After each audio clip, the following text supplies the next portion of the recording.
ತುಂಗಾ ನದಿ ಸೇತುವೆ ಮೇಲೆ ಮೈಸೂರಿಗೆ ಹೊರಟಿದ್ದ ರೈಲಿನ ಬೋಗಿಗಳು ಲಿಂಕ್ ಕಳಚಿ ಕೆಲ ಕಾಲ ಆತಂಕ ಸೃಷ್ಟಿಯಾದ ಘಟನೆ ಶಿವಮೊಗ್ಗ ನಗರದಲ್ಲಿ ನಡೆದಿದೆ. ಸಂಜೆ 5:15ಕ್ಕೆ ಶಿವಮೊಗ್ಗ ರೈಲ್ವೆ ನಿಲ್ದಾಣದಿಂದ ಮೈಸೂರಿಗೆ ಹೊರಟಿದ್ದಂಥ ರೈಲಿನ ಬೋಗಿಗಳ ನಡುವೆ ಲಿಂಕ್ ತಪ್ಪಿ ರೈಲು ತುಂಗಾ ನದಿ ಸೇತುವೆ ಮೇಲೆಯೇ ಸುಮಾರು 40 ನಿಮಿಷ ನಿಂತಿತ್ತು. ಈ ವೇಳೆ ರೈಲು ಏಕಾಏಕಿ ನಿಂತಿದ್ದನ್ನು ಕಂಡ ಪ್ರಯಾಣಿಕರು ಗಾಬರಿಗೊಂಡಿತ್ತು. ಸ್ಥಳಕ್ಕೆ ಬಂದು ರೈಲ್ವೆ ಇಲಾಖೆಯ ಸಿಬ್ಬಂದಿಗಳು ಹಾಗೂ ಆರ್ಪಿಎಫ್ ಸಿಬ್ಬಂದಿಗಳು ಭಾರಿ ಅನಾಹುತವನ್ನು ನೋಡಿ ಗಾಬರಿಯಾದರು. ಇದು ಲಿಂಕ್ ಜೋಡಿಸಿ ರೈಲು ಚಲಿಸಲು ಅನುವು ಕೂಡ ಮಾಡಿತ್ತು.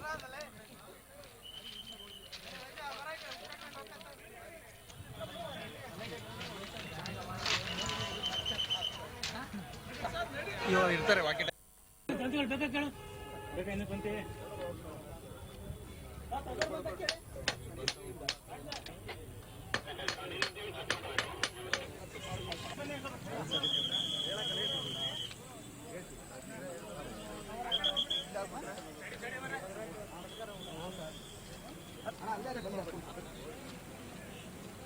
ಇರ್ತೀರಾ? Okay okay.